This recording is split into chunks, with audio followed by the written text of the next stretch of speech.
गोमती ने देखा कि सुबह के 5 बज गए हैं। वो जल्दी जल्दी उठी और मंडी जाने के लिए तैयार हो गई। उठ गई गोमती? हाँ, और सुनो, मैं सब्जी लेने मंडी जा रही हूँ। तुम ब्रेड और दूध बंटी को बोल देना, ले आएगा। चाय ब्रेड खाकर ही दवाई लेना। हाँ हाँ ले लूंगा, तू भी ध्यान से जाना। गोमती का पति किशन बीमार रहता था, इसलिए घर का खर्च चलाने के लिए गोमती सब्जियां बेचने लगी। गोमती सुबह सुबह की ताजी सब्जी खरीदने के लिए बड़ी मंडी जाने लगी। गोमती ताजी सब्जियां खरीद कर लाती और बाजार में ताजी सब्जी का ठेला लगाती। सभी ग्राहक जानते थे कि गोमती बड़ी मंडी से ताजी सब्जियां लाती है, इसलिए सुबह सुबह गोमती के ठेले पर सब्जी खरीदने के लिए ग्राहकों की भीड़ लग जाती थी। 1 किलो आलू, प्याज, टमाटर और हाँ आधा किलो करेला, भिंडी और अरबी भी कर दो। 1 किलो खीरा निकाल देना। हाँ, अभी कर देती हूँ। तभी एक औरत गोमती के पास आती है जिसका नाम मेघा था। वो गर्भवती थी और सुबह सुबह टहलने के लिए निकलती थी। मेघा का नियम था, वो गोमती से ताजी सब्जियां लेती हुई ही घर जाती थी। गोमती, मैंने तुम्हें कच्चे आम बोले थे, लाई हो क्या? हाँ मेघा दीदी, आपके कच्चे आम मैंने पहले ही अलग ले लिए थे। ये देखो ताजे ताजे कच्चे आम। अरे वाह, इन कच्चे आमों को देखकर तो मेरे मुंह में पानी आ रहा है। वैसे कुछ भी कहो, सुबह सुबह की ताजी सब्जी की सुगंध ही अलग होती है, जो पूरे बाजार में सिर्फ तुम्हारे ठेले पर ही मिलती है। मुझे लगता है तुम बहुत मेहनत से सुबह सुबह बड़ी मंडी से ताजी सब्जियां लाती हो। कितने बजे उठ जाती हो गोमती? मेघा दीदी, रात को देर से सोती हूँ और आप तो जानती ही हो बंटी के पापा की तबीयत ठीक नहीं रहती। पूरे घर का काम देखना होता है, फिर सुबह सुबह मंडी निकलती हूँ 5 बजे उठकर। उसके बाद घर जाना ही नहीं होता, सीधी यहीं आ जाती हूँ और ठेला तैयार करती हूँ। और कोई सब्जी चाहिए, दे दूं क्या? और आज आप अकेले आए हो? अक्सर तो आपके साथ अमर भैया होते हैं। हाँ, अमर को कुछ दिनों के लिए ऑफिस के काम से बाहर जाना पड़ा, आ जाएंगे बोल रहे हैं। वैसे मैंने माँ को बुला लिया है, अकेली होती हूँ ना घर पर तो मन ही नहीं लगता। एक काम करो, मैं तुम्हें सब्जियां बता देती हूँ, क्या तुम रोजाना मेरे घर पर ताजी सब्जियां दे जा सकती हो? अब चला नहीं जाता, पूरा टाइम है ना इसलिए। हाँ, आप चिंता मत करो मेघा दीदी, मैं रोजाना सुबह सुबह की ताजी सब्जी आपके घर पहुंचा दिया करूंगी। इस हालत में आप अपना ख्याल रखो और किसी भी चीज की जरूरत हो तो मुझे वो भी कह देना, मैं ला दिया करूंगी। मैं तो बड़ी मंडी जाती रहती हूँ। बहुत बहुत धन्यवाद गोमती, नहीं तो आजकल इतना कौन करता है। ठीक है, अब मैं चलती हूँ, ये मेरा फोन नंबर है, मैं तुम्हें सब्जियां बता दिया करूंगी, तुम पहुंचा दिया करना। ठीक है दीदी, इसमें अपना नंबर आप खुद ही डाल दो, मुझे डालना नहीं आता। हाँ, लाओ। मेघा अपना नंबर गोमती के फोन में सेव कर देती है और उसका नंबर भी अपने फोन में ले लेती है। मेघा गोमती को फोन पर बता देती थी कि उसे सब्जी में क्या चाहिए। हेलो, हाँ मेघा दीदी, ठीक है, मैं अभी ठेले पर पहुंचूंगी ना तो पहले आपकी सब्जियां ही अलग करके दे जाऊंगी, उसके बाद ठेला लगा लूंगी। ठीक है गोमती। तुम्हारी ये सब्जी वाली बहुत अच्छी है, बेचारी रोजाना सुबह सबसे पहले तुम्हारी ही सब्जियां अलग करके दे जाती है। इसकी दी हुई भिंडी मैंने कल काटी थी, एक भिंडी खराब नहीं निकली, सब ताजी कच्ची कच्ची भिंडी थी। हाँ माँ, बहुत अच्छी है गोमती, पर बेचारी का पति बीमार रहता है, 3 छोटे छोटे बच्चे हैं, अकेले ही सब्जी बेचकर घर का गुजारा कर रही है। गोमती सच में बहुत अच्छे स्वभाव की थी, ये बात मेघा और उसकी मम्मी जानते थे। एक दिन बहुत तेज बारिश हो रही थी, सड़कें पानी से भर गई थी, निकलने का भी कोई रास्ता नहीं था। गोमती सब्जियां तो ले आई थी पर ठेले पर नहीं लगा रही थी। आज तो बारिश ने परेशान कर दिया, सोच रही हूँ ठेला रुक कर लगाऊं, सड़कों पर पानी भरा हुआ है, कोई सब्जी लेने नहीं आएगा, थोड़ी देर बाद ही लगाऊंगी। अभी सारी सब्जी की बोरियां यहीं साइड में रख देती हूँ। एक काम करती हूँ, मेघा दीदी ने कल कच्चे आम बोले थे और बाकी सब्जियां भी तब तक उन्हें दे आती हूँ। आज उनका फोन भी नहीं आया, उन्हें लगा होगा कि मैंने बारिश के चलते सब्जी नहीं लगाई होगी। बारिश का पानी भी थोड़ा उतर जाएगा, बोरियां यहीं ठेले पर बांध जाती हूँ। गोमती ने सब्जी की बोरियां ठेले पर बांध दी और ठेले को जंजीर से बांधकर वो सब्जियां देने के लिए मेघा के घर चली जाती है। पर वो देखती है कि मेघा की तबीयत बहुत खराब है और जिस डॉक्टर से उसका इलाज चल रहा है वो उसका फोन नहीं उठा रही है। अस्पताल में भी कोई फोन नहीं उठा रहा, जिस वजह से मेघा और उसकी मम्मी बहुत परेशान हो रहे थे। मम्मी, कोई भी फोन नहीं उठा रहा, मेरा दर्द बढ़ता जा रहा है, मुझे लग रहा है मेरा लेबर पेन स्टार्ट हो गया है। मुझे भी यही लग रहा है कि तुम्हारे बच्चे का दर्द शुरू हो गया है। एक तो बारिश में कोई कैब भी बुक नहीं हो रही। आंटी जी आप चिंता मत करो, यहाँ थोड़ी दूरी पर ही मेरी जान पहचान वाले एक ऑटो वाले भैया रहते हैं, मैं अभी उन्हें लेकर आती हूँ। मुझे लगता है आज बारिश की वजह से वो काम पर नहीं गए होंगे। गोमती उस ऑटो वाले के घर जाती है जिसे वो जानती थी। बारिश की वजह से ऑटो वाला भैया आज काम पर नहीं गया था। गोमती के कहने पर वो अपना ऑटो निकाल लेता है। वो सब मेघा को अस्पताल ले जाते हैं। गोमती मेघा की मम्मी के साथ वहीं रहती है। बारिश भी अब रुक चुकी थी, पानी सड़कों से उतर गया था। मेघा के हस्बैंड को जब ये बात पता चलती है तो वो सीधा हॉस्पिटल ही आ जाता है। मेघा एक बेटी को जन्म देती है। थैंक यू गोमती, अगर आज तुम ना होती तो न जाने कितनी परेशानी हो जाती। अमर, तुम्हें पता है गोमती ही ऑटो वाले भैया को लेकर आई थी। थैंक यू गोमती, तुमने आज हमारी बहुत मदद की है। इसमें थैंक यू की कोई बात नहीं है भैया, ये तो मेरा सौभाग्य है कि मैं मेघा दीदी की मदद कर सकी। और मैं बहुत खुश हूँ कि मेघा दीदी ने इतनी प्यारी सी गुड़िया को जन्म दिया है। अब तो मैं मिठाई खाऊंगी। गोमती को ध्यान ही नहीं रहा, वो अपना ठेला और सब्जियां सुबह से छोड़कर आई हुई थी। सब सब्जी वाले बारिश की वजह से वहां से जा चुके थे। गोमती देखती है उसका ठेला और सब्जियां कोई चोरी करके ले गया। गोमती बहुत रोती है। ये बात जब मेघा और अमर को पता चलती है तो वो गोमती की मदद करते हैं। गोमती, हमारी अपनी दुकान कब से खाली पड़ी थी, अब तुम हमारी दुकान को अपनी सब्जी की दुकान बना लो।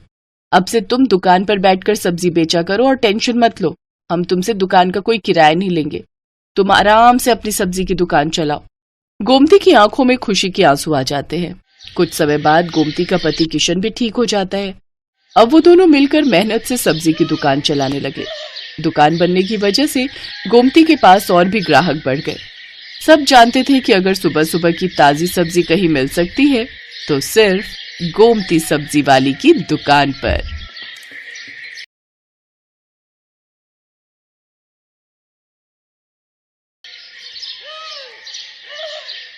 लता की आदत थी कि वो हमेशा दिन में रोटी बनाती और रात में चावल। कुछ भी हो जाए, कभी दाल चावल, कभी राजमा चावल, कभी पुलाव, कभी खिचड़ी पर चावल तो बनने ही बनने हैं। कई बार लता की सास विमला उसे इसके लिए रोक चुकी थी, पर लता अपनी इस आदत को बिल्कुल भी नहीं बदलना चाहती थी। बहू, आज खाने में क्या बनाया है? बाबूजी दाल चावल बनाए हैं। आज फिर चावल बना लिए। लता, मेरे तो घुटनों में बहुत दर्द रहता है, मैं रोजाना रात में चावल नहीं खा सकती बहू। दिन में बनाओ तो मैं थोड़े बहुत खा भी लूं। एक काम कर, मेरे और इनके लिए तो तू रोटी ही बना दे। माँ जी, अब आटा गूंथना पड़ेगा, आटा गूंथा हुआ नहीं रखा। कोई बात नहीं बहू, जो बनाया है वही दे दो। लता ने दाल चावल बनाए हुए थे, वही अपने सास ससुर के आगे परोस दिए। एक काम करो, मैं तुम्हें 2 रोटी का आटा गूंथ कर रोटी सेक देती हूँ। अरे नहीं नहीं विमला, कोई बात नहीं, मैं दाल चावल खा लूंगा। अब तुम उठोगी रोटी बनाने के लिए तो फिर बहू बोलेगी कि उसे ही कह देते, इसलिए अब खा लो।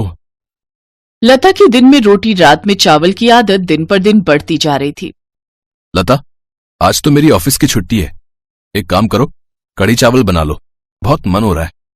अब मैंने गोभी आलू की सब्जी और रोटी बना दी है, अब मैं कुछ नहीं बनाऊंगी। वैसे भी मैं रात को राजमा चावल बनाने वाली हूँ, मैंने पहले ही प्लान कर लिया था, इसलिए अब रोटी और गोभी आलू की सब्जी खा लो। तुम सही हो, जब देखो अपनी मर्जी करती हो। अब रात में मैं सोच रहा था कि मटर पनीर की सब्जी और रोटी बनवाऊंगा, तुम राजमा चावल का प्लान बनाकर बैठ गई हो। अरे तो क्या हुआ, तुम तो जानते हो ना मैं दिन में चावल नहीं बनाती हूँ, रात में थकी हुई होती हूँ, इसीलिए मैं रात को ही चावल बनाती हूँ, मेरे से नहीं बनती रात में रोटियां। अच्छा ठीक है, जो मन में आए वो करो। मैं माँ को डॉक्टर के पास ले जा रहा हूँ, बोल रही हैं कुछ दिनों से घुटनों में बहुत दर्द है। विमला की तबीयत ठीक नहीं थी, इसीलिए बेटा अभिनव उसे डॉक्टर के पास ले जाता है। देखिए माताजी, उड़द की दाल, भिंडी, चावल, दही वगैरह और ठंडी चीजें आपको कुछ समय के लिए बंद करनी होंगी। डॉक्टर साहब, मैं तो कोई ठंडी चीज लेती ही नहीं हूँ। ये बच्चे कई बार कहते हैं कि ठंडा आइसक्रीम और ठंडा दूध वगैरह ले लो, मैं तो दही भी बहुत कम खाती हूँ क्योंकि मेरे घुटनों में दर्द हो जाता है। अब डॉक्टर साहब, और कुछ खाने का परहेज? बस इन्हीं बातों का ध्यान रखें और समय पर दवाई लें। विमला अभिनव के साथ घर आ जाती है। लता, डॉक्टर ने माँ को कुछ चीजें खाने के लिए मना किया है, जिनमें से चावल भी हैं। तुम ये जो रोज चावल बना देती हो ना रात में, वो माँ को बहुत नुकसान करते हैं, इसलिए अब माँ के लिए रोटी बना दिया करो। ठीक है, बना दूंगी, पर आज खाना बन चुका है। तो कोई बात नहीं, माँ के लिए रोटी बना दो, और एक काम करो, बाबूजी के लिए भी बनाई दो। बस काम पर काम बढ़ा देते हो। लता गुस्से में रसोई में जाती है तो वो देखती है कि उसकी सास रसोई में रोटी सेक रही है। अरे, मैं बना तो रही थी, आप क्यों खड़ी हो गई? अब ये देखेंगे आपको रोटी बनाते हुए तो मुझ पर गुस्सा करेंगे। कोई बात नहीं बहू, तुम भी तो पूरा दिन काम करके थक जाती हो, 2-4 रोटी ही तो सेकनी है, उसमें देर नहीं लगती। तुम्हारे लिए बनाऊं, तुम खाओगी?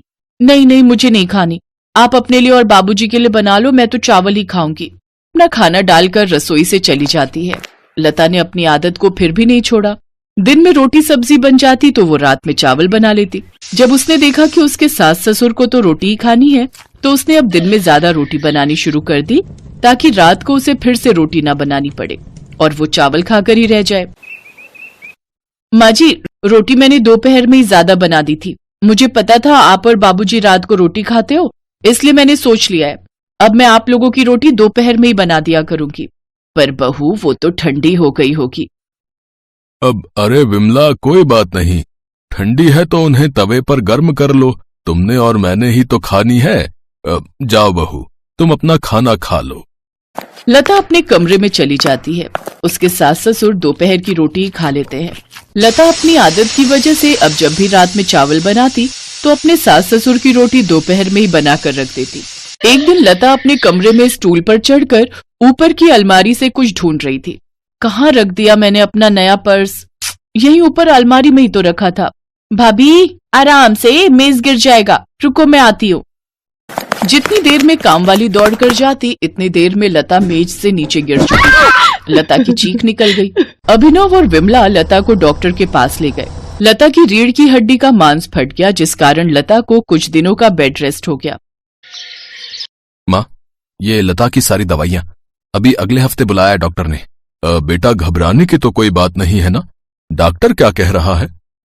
पापा, रीढ़ की हड्डी का मांस फट गया है, इसलिए कुछ दिन ठीक होने में लगेंगे, लेकिन लता को पूरा बेड रेस्ट करना होगा। कमर में बहुत दर्द हो रहा है। अरे, मेरी बहू तो बहुत बहादुर है, देखना तुम बहुत जल्दी ठीक हो जाओगी। मैं तुम्हें ताकत की बहुत अच्छी अच्छी चीजें बनाकर दूंगी, जिससे तुम्हें आराम मिलेगा। लता की कमर में दर्द था और ये बात उसकी सास और बाकी परिवार के लोग भी समझ पा रहे थे। सब लता को बहुत हिम्मत देते हैं। लता की सास विमला अपनी बहू की बहुत देखभाल करती है। लता देखती है कि उसकी सास बिल्कुल उसकी सगी माँ की तरह उसकी देखभाल कर रही है। उसे अपने ऊपर बहुत पछतावा होता है कि एक तरफ वो अपने सास ससुर के लिए 2 रोटी बनाने में कितना हिचकिचाती थी और उन्हें दोपहर की ठंडी रोटियां दे देती थी, सिर्फ इसलिए क्योंकि रात में उसे सिर्फ चावल बनाना और खाना पसंद था। उसने अपने सास ससुर की उम्र का लिहाज भी नहीं किया। लता को अपनी गलती का एहसास होता है और कुछ दिनों बाद जब वो ठीक हो जाती है तो वो अपनी गलती को सुधार लेती है। वो जब भी रात में चावल बनाती तो थोड़ी रोटियां भी बना देती, ताकि उसके सास ससुर अगर चावल नहीं खाना चाहते तो वो गरम गरम रोटी खा सके।